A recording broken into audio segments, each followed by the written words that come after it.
Vamos a dar comienzo a la jornada científica de hoy, que los expositores titularon de drogas, no es solo hablar de adicciones. En la mañana vamos a tener expositores de México, a los doctores Pedro Camacho, Mario González y Diego Prunel. Durante una hora van a exponer y después vamos a tener una hora para intercambio. Luego haremos un intervalo y en la tarde volvemos a tener nuevas exposiciones, en este caso a cargo de Mariano Entorterola de Uruguay y de Silvia Brasiliano de Brasil. Que bueno, recién nos comentaba Sonia que Silvia va a venir con una colega que también traerá sus muy buenos aportes. Vamos a tener, es importante esto de que, bueno, de que primero permitamos que los expositores puedan traernos y contarnos sus experiencias y luego demos esa hora para intercambio, que los dejemos primero exponer. Ahora Sonia nos va a contar un poquito bueno, el currículum de los primeros expositores de la mañana. Muchas gracias, Nora. Muchas gracias, Nelson, integrantes de la Comisión Científica de UPCB que bueno, nos han apoyado en esta propuesta. La idea era pensar en miradas. Hay múltiples miradas. No hay posibilidades de sesgar este tema. Pero en esta oportunidad, quienes estamos reunidos tenemos nuestra incidencia en el mundo de la salud, quizá de la formación, pero hay una voz que me parece que también aparece, que es la voz de quienes consumen sustancias. Porque acá hay trabajos de muchos años en la primera línea, hay trabajos de prevención, hay gente que se dedica también a la investigación, o sea, creo que es un paneo un poco acotado, pero en el ámbito del encuentro de quienes utilizan la sustancia y de quienes de alguna manera les atienden cuando por algún motivo llegan, y no necesariamente es el motivo de evitar. A mí me impactó mucho el título que le puso Pedro a esta actividad. Él nos sugiere un título que me parece muy seductor. Le vamos a dar la palabra entonces a estos tres especialistas que nosotros sabemos que tienen mucha experiencia. Pedro Camacho, médico psiquiatra adictólogo por la Universidad Nacional Autónoma de México, el Instituto Nacional de Psiquiatría. Pedro tiene una maestría en ciencias por la misma universidad, es psicoanalista grupal, ese es el otro punto que nos interesa muchísimo pensar, que es el vínculo que se establece. Y este vínculo que se va a establecer entre nosotros también, que creo que es bastante trascendente. Es psicoanalista grupal por la Asociación Mexicana de Psicoterapia Analítica de Grupo y es coautor de 2 guías prácticas clínicas, una referida a la depresión y otra a la ansiedad, por el INPRF de México, que después vos nos dirás qué es, y es docente nacional e internacional.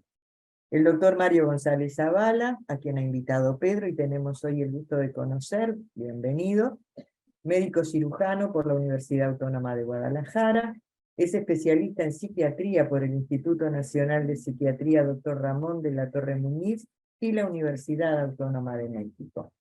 Posee una alta especialidad en manejo de adicciones por el Instituto Nacional de Psiquiatría Dr. Ramón de la Fuente Muñiz y la Universidad Autónoma de México. Es gestor de instituciones de salud por el Instituto Tecnológico Autónomo de México y el doctor Diego Prunel, médico psiquiatra por la Universidad de la República Oriental del Uruguay, la UDELAR, psicoterapeuta cognitivo-comportamental por SUAMOC, Sociedad Uruguaya de Análisis y Modificación de la Conducta. Y Modificación de la Conducta, ex docente de farmacología de UDELAR. Ustedes van a hablar de benzodiazepinas, así que van a tener aquí con quien hablar bastante el tema. Diplomado en Medicina del Sueño por la Universidad CLA, el Centro Latinoamericano de Economía Humana, especialista en adicciones desde Trieste, en Italia. Y bueno, les damos la palabra, tienen cada uno de ustedes 20 minutos para contarnos, y después vamos a tener 1 hora para intercambiar. Bienvenida Natalia Ramos, también tenemos una representante de la Comisión Directiva de UPCB, y bienvenidos a todos, obviamente. Es un enorme, enorme placer recibirlos y nutrirnos de lo que todos los que estamos acá vamos a poder brindarnos. Si te Bienvenido. parece, Adelante. yo había planteado de arrancar con la presentación mía porque entiendo que el alcohol es, digamos, la droga social y culturalmente más próxima a nuestra cultura judeocristiana y occidental, ¿no? Muchas veces, creo que la mayoría de las veces, se minimiza el impacto sanitario del consumo de alcohol y se naturaliza el consumo de alcohol de una forma que nos ha llevado a tener grandes problemas con su consumo. ¿Tá? La idea de la presentación, ya que es una presentación relativamente corta, es no centrarme en los aspectos neurobiológicos, porque el colega va a hablar de la neurobiología de las adicciones, y tampoco centrarme mucho en el tema del tratamiento farmacológico del alcoholismo, dado que mucho del público no son prescriptores, son psicólogos, y me parece que no vale la pena hacer énfasis en ese aspecto. Sí hacer énfasis en los aspectos más clínicos y epidemiológicos del alcohol.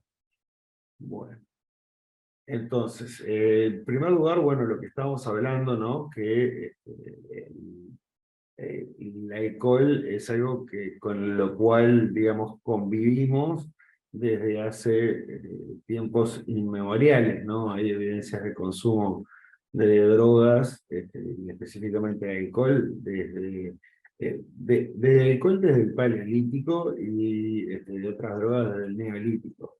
O sea que es algo que nos ha acompañado a lo largo de la historia, al punto que tenemos enzimas específicamente para degradar el alcohol, cosa que no ocurre con otro tipo de drogas. No tenemos una enzima para degradar específicamente para degradar el tetrahidrocannabinol del cannabis.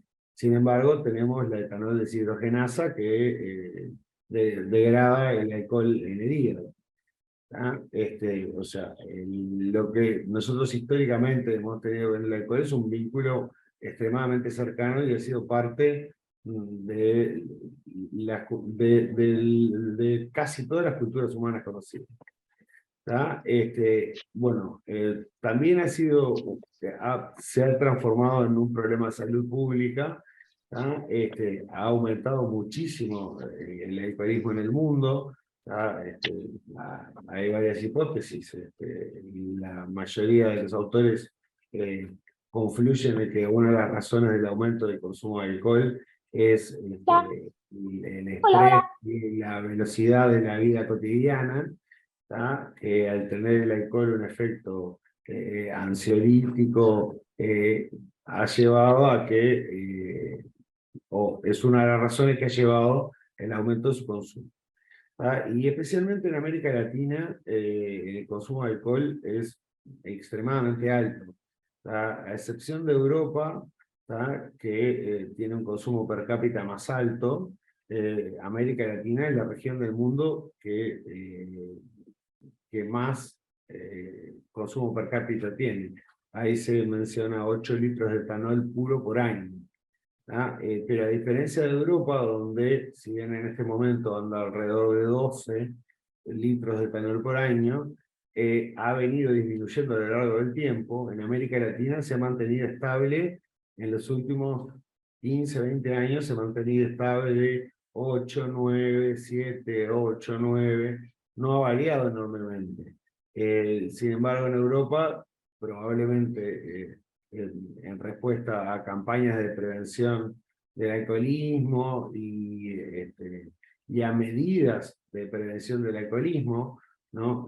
Por ejemplo, los países nórdicos han prohibido en su mayoría la venta de alcohol en supermercados y estaciones de servicio, y solamente se vende alcohol en negocios específicamente diseñados para ello, liquor stores, que tienen que tener una habilitación estatal y que cierran indefectiblemente los viernes a última hora y abren los lunes a primera hora. O sea, el fin de semana no hay un acceso al alcohol que no sea dentro de un bar, un restaurante, etc.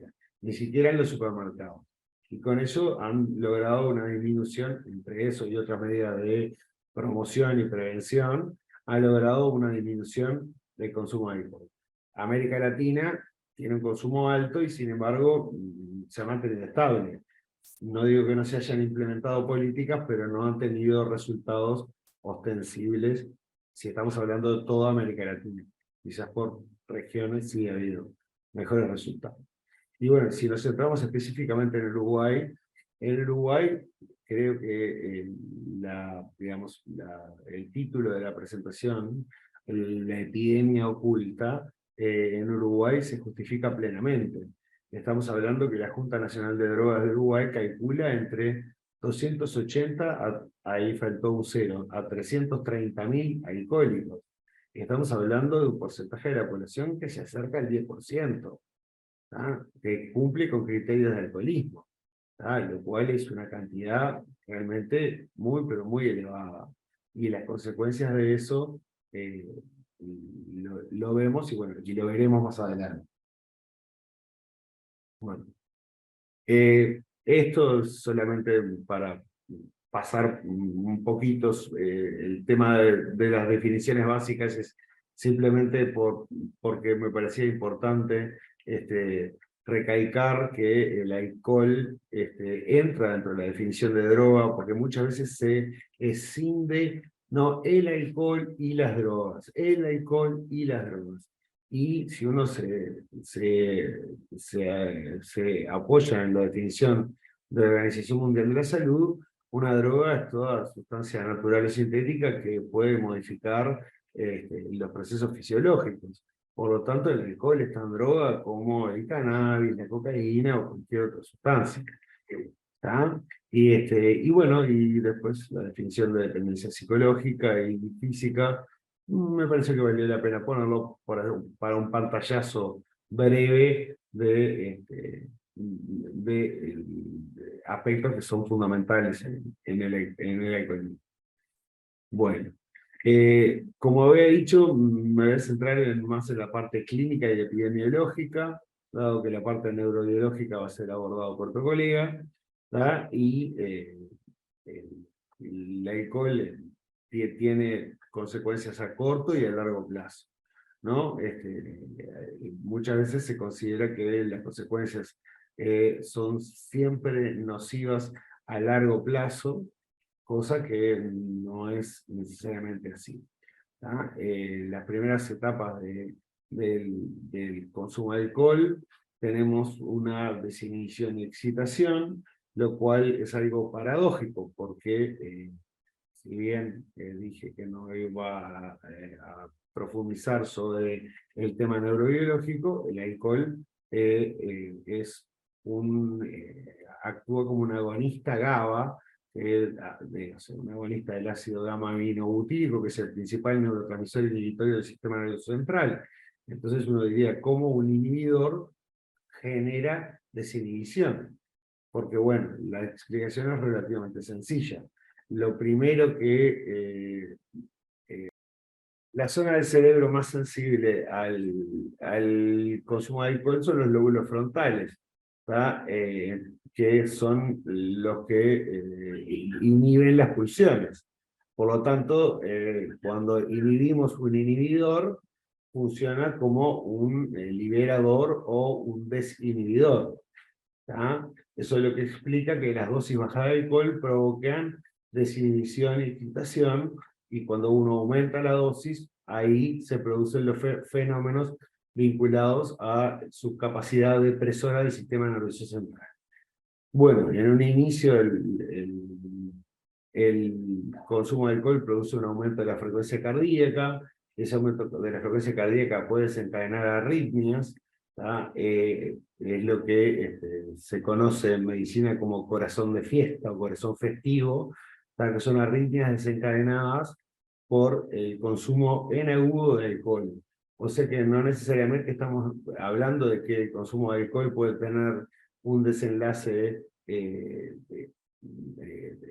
fatal o que genere una morbilidad importante por su consumo crónico, como habría una persona que abusa de alcohol en una oportunidad y esto le desencadena una arritmia cardíaca que puede tener consecuencias letales, ¿ah? Cosa que no se toma muy en cuenta. Porque, no, una vez que me pase con alcohol en una fiesta, no ocurre nada. No, no necesariamente es así. En ocasiones puede haber efectos en agudo del alcohol que sean realmente preocupantes o inclusive letales, ¿no? Bueno, después, en cuanto, siguiendo un poco con los efectos de las consecuencias inmediatas, hay una dilatación de los vasos sanguíneos, que eso es bastante típico, ¿no? El enrojecimiento de las mejillas, consecuencia de los vasos sanguíneos. Hay una irritación del sistema gastrointestinal, ¿tá? Que dependiendo de la presencia o no de patologías previas, puede llegar a ser relevante. Esta irritación se da también en gran parte por acción directa, porque el alcohol es un irritante, pero también porque el alcohol estimula la secreción de jugos gástricos. Asimismo, también tiene un efecto diurético y aumenta la producción de orina. Y bueno, y en cuanto al efecto sobre el sistema nervioso central, se van afectando progresivamente distintas funciones. Como dijimos, lo primero que se afecta es los lóbulos frontales, o sea, la capacidad de inhibición de las conductas. Luego se afecta el habla, el pensamiento y el juicio, y luego cuando ya llegamos a niveles de intoxicación alcohólica más importante, el equilibrio y la coordinación motora, llegando a la intoxicación alcohólica. Cuando, si se sigue consumiendo, en esa fase se puede llegar al coma e inclusive a la muerte por depresión respiratoria. Que si bien no es la causa más frecuente de muerte en el alcoholismo, es algo que se ve, ¿tá? Y en las intoxicaciones alcohólicas agudas, otra causa de muerte es la aspiración de un vómito, porque como habíamos dicho, provoca irritación del sistema gastrointestinal y estimula los jugos gástricos. Bueno, a largo plazo, y aquí es algo que me parece que es sumamente importante hacer énfasis en esto, ¿tá? El alcohol es la segunda causa prevenible de cáncer. Está asociado a múltiples cánceres, sobre todo del tracto digestivo, pero no solo del tracto digestivo, también, por ejemplo, el cáncer de vejiga, se ve que se sabe que aumenta la incidencia el consumo de alcohol. Bueno, también a largo plazo puede producir trastornos del ritmo cardíaco, en agudo puede producirlo, pero a largo plazo también, y puede producir insuficiencia cardíaca por miocardiopatía alcohólica. También, bueno, como es algo bastante conocido, la capacidad de metabolismo del hígado es limitada, y luego de superar esa capacidad de metabolismo hepático, que si uno lo considera a nivel diario, estaría más o menos alrededor de 1/2 litro de cerveza, o sea que realmente la capacidad de metabolización que, si bien cambia entre hombres y mujeres, porque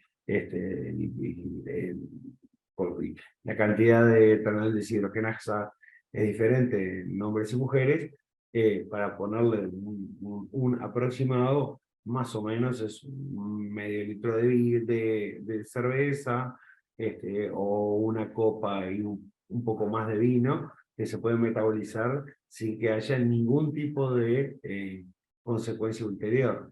O sea que, si bien puede no tener consecuencias de consumo de alcohol, lo usual es que si la persona que bebe, más allá de estas medidas muy pequeñas, ¿no?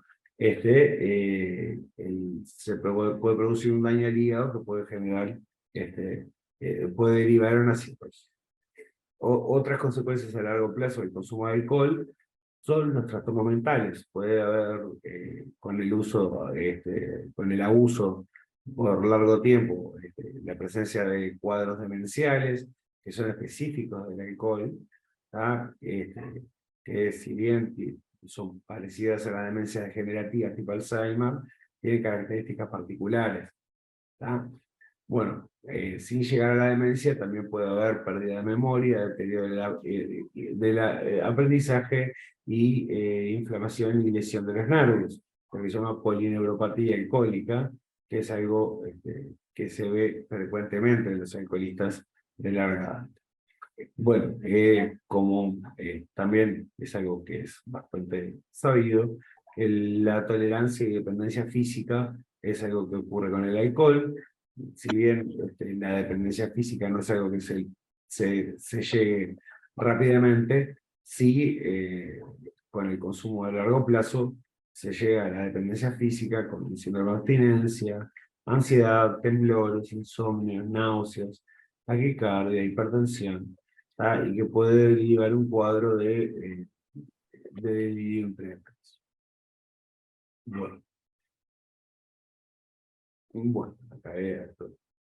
Me pareció interesante agregar una clasificación de alcoholismo que es una de las más utilizadas, que es la de Jelinek, donde se habla de los distintos tipos de alcoholismo, porque uno tiene, o en el imaginario colectivo, está el alcohólico como aquel que, exclusivamente aquel que tiene incapacidad de abstenerse y de detenerse, y que bebe todo el día, y que bebe todos los días, y hay como un estereotipo de el abuso de alcohol, que es una sobresimplificación, ¿no? Entonces, hablando de los diversos tipos de alcoholismo, el tipo alfa habría una dependencia psicológica, pero no hay trastornos orgánicos, a pesar de que puede haber trastornos psíquicos asociados. Aquí no habría una dependencia física, pero sí una dependencia psicológica. Bueno, el tipo beta ya presenta complicaciones orgánicas, neuropatías y gastritis, pero no necesariamente tiene que haber dependencia del alcohol. Puede ocurrir que la persona presente ingestas importantes de alcohol que le generen complicaciones orgánicas, pero que no llegue a generar una dependencia física. Bueno, el tipo gamma es como, digamos, el alcoholismo más, volviendo a lo que decía anteriormente, el alcoholismo más florido y el que es más reconocido fácilmente, donde hay dependencia física, tolerancia, hay una cronicidad, si bien puede tener un carácter intermitente, es totalmente crónico. O sea, intermitente de consumo, estoy hablando, ¿no? El mismo es crónico. Bueno, el tipo delta, estamos hablando de la imposibilidad de detenerse o abstenerse con complicaciones orgánicas y deterioro social, ¿tá? Y el tipo épsilon, ¿tá? Es lo que en las clasificaciones viejas se conocía como dipsomanía o alcoholismo episódico, ¿tá? Que muchas veces está asociado al estado de ánimo. Es la persona que de repente uno en el consultorio le pregunta, ¿usted bebe alcohol? No, no, una vez por semana tomo algo. Y usted toma una vez por semana. Bueno, no parece que tome muy frecuente. Y usted toma mucho. Y el clásico minimización del paciente alcoholista. No, no, no tomo mucho. Voy al bar y tomo alguna copa. ¿Y a qué hora empieza a tomar? Y empiezo a tomar a las 9. ¿Y a qué hora termina? No sé. ¿Por qué no sabe? Porque me llevan. Es el tipo de alcoholismo donde la persona eh, puede abstenerse y de repente no toman toda la semana, pero cuando toma, de repente un fin de semana o algún día en particular, no puede detenerse y toma hasta llegar a un estado de ebriedad o un estado donde la repercusión del consumo realmente es muy importante. Bien. Diego, vamos a ir Sí. pensando los tiempos, ¿te acordás? Sí, bueno, esto es un poquito eh, una,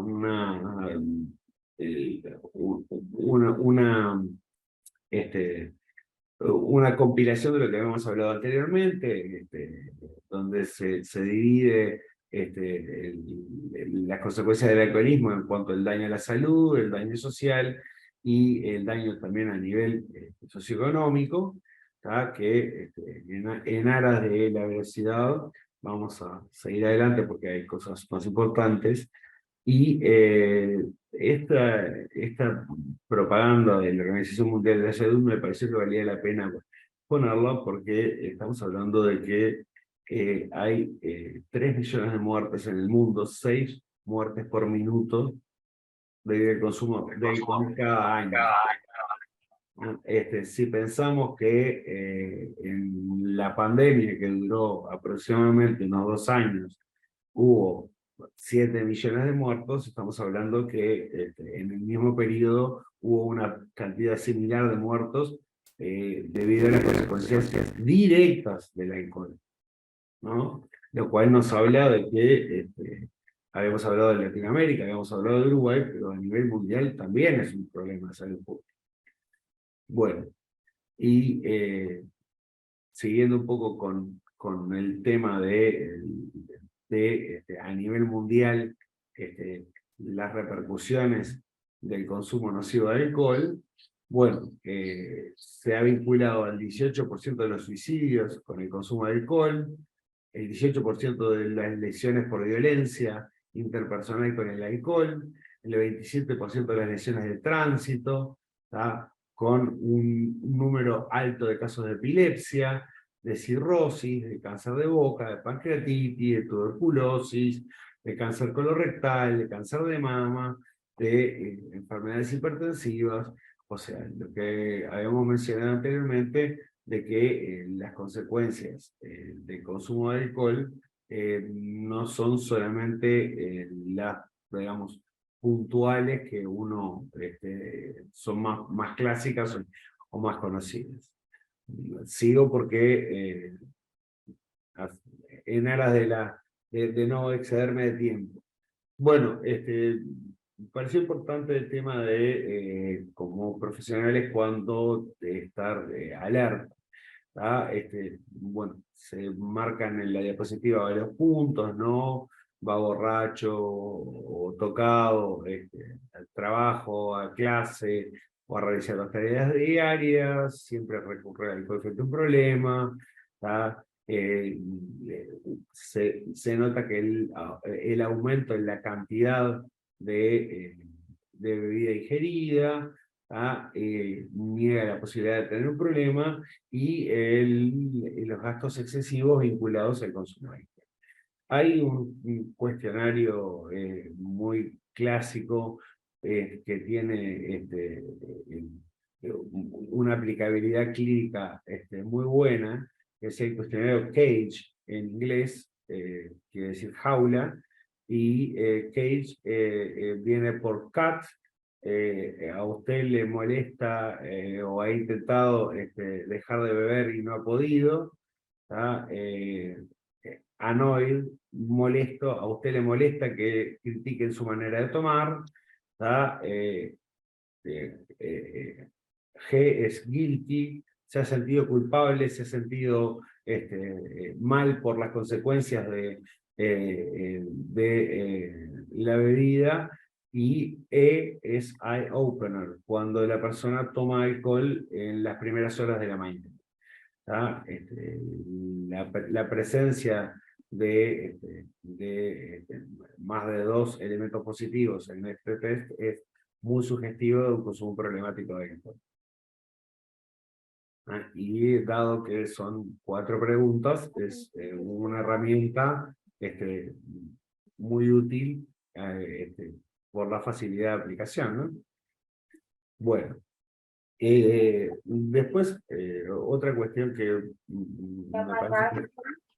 me parece que es fundamental destacar es la asociación entre el alcohol y la adolescencia, ¿no? Ya que se ha visto un aumento del consumo de alcohol en adolescentes, y los adolescentes usualmente no hablan del tema, no lo consideran un problema, porque o toman los fines de semana, o está muy naturalizado entre pares, y sin embargo, este tipo de ingesta alcohólica o binge alcohólico del fin de semana, también crea dependencia y adicción, y genera un montón de consecuencias psicosociales.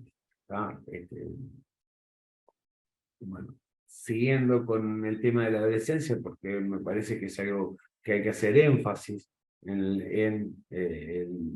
porque la prevención en la adolescencia es muy importante.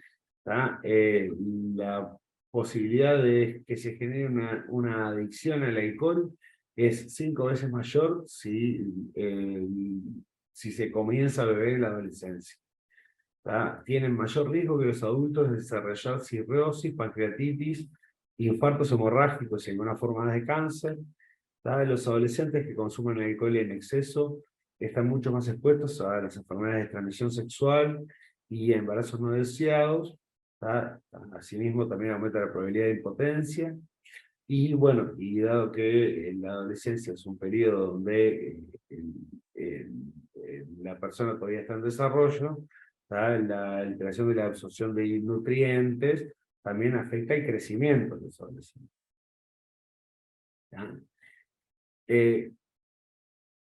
Siguiendo con alcohol y adolescencia, que me parece que es un aspecto sumamente importante, el consumo precoz, y en la adolescencia vuelve a los adolescentes 4 veces más vulnerables a la depresión y a los trastornos de personalidad. Está asociado a las muertes por suicidio y a accidentes de tránsito. También incrementa la vulnerabilidad del consumo de otras instancias. Ya sabemos que la teoría de la escalada es falsa, que un adolescente consuma alcohol no quiere decir que va a consumir luego marihuana y luego cocaína y luego pasta base de cocaína o luego fentanilo. No es una cuestión que sea lineal, pero sí que incrementa la vulnerabilidad. Y también, bueno, como se mostraba anteriormente, para toda la población, también en los adolescentes, hay una correlación entre el consumo de alcohol y la violencia. Al haber una disminución de las inhibiciones, la probabilidad de conductas violentas son mayores. Les invito a mirar la publicidad que es española, sobre el consumo de alcohol en la adolescencia, porque me parece que es una publicidad que orientada a la promoción y a la prevención de salud, que está muy buena, ¿tá? No siempre los hijos de los demás son quienes se emborrachan los fines de semana, ¿tá? Que también creo que está buena la idea de que en las políticas de promoción y prevención de salud se haga énfasis en que los padres hablen del tema del alcohol con sus hijos, que insisto, es un tema enormemente infravalorado. Bueno, en cuanto a los costos, siguiendo con lo que decía de las campañas de prevención españolas, arriba hay una foto que a mí me resultó bueno, impactante, pero creo que ayuda a tomar conciencia de los riesgos del consumo de alcohol, ¿no? Dice: el impacto dura para toda la vida y hay un joven en una silla de ruedas, consecuencia de un accidente de tránsito. Y el caso es real, aparte, ¿no? Lo cual me parece que ayuda a tomar conciencia de los riesgos del consumo de alcohol. Bueno, hablando de las consecuencias y los costos del consumo del alcohol, las heridas y lesiones son la principal causa de muerte entre los jóvenes en Uruguay, y el alcohol es una de las principales causas de accidentes de tránsito severos. Según la Unión de Seguridad Vial del Uruguay, hay alcohol involucrado en un 15% de las muertes en el tránsito en Uruguay, lo cual es mucho. Y en América Latina, aproximadamente el 20% de todas las muertes por lesiones son atribuibles a alcohol. Ahí, cuando hablamos de lesiones, no estamos hablando solamente de accidentes de tránsito, sino también de lesiones por violencia directa, ¿no? Y es la segunda causa de discapacidad en las Américas. Las lesiones producto del alcohol son más del 20% de los años de vida afectados por discapacidad. O sea, los años de vida perdidos por enfermedades, bueno, hay un 20% que se deben a las lesiones producto del alcohol. Ya sea físicas directas o por accidentes, violencia generada por el alcohol, etc. Vemos que los costos, que no los puse aquí desde un punto de vista económico, sino desde un punto de vista de mortalidad y morbilidad, son enormes. Bueno, y como para dar un repaso general, o cerrar un poco el tema, porque sé que estamos sobre la hora, puse este artículo porque, si se fijan, está publicado el 8 de junio del 2023, o sea, es un artículo que tiene muy poquito, es muy reciente. Y nos habla de que las últimas investigaciones han relacionado el consumo de alcohol con más de 200 enfermedades diferentes. Está hecho específicamente en una población china, pero bueno, eso no cambia que hay una correlación, una vinculación del consumo excesivo de alcohol con 200 enfermedades diferentes, lo cual nos marca claramente que el alcohol es un problema de salud pública importante. Bueno, y por ahí quedaba mi intervención.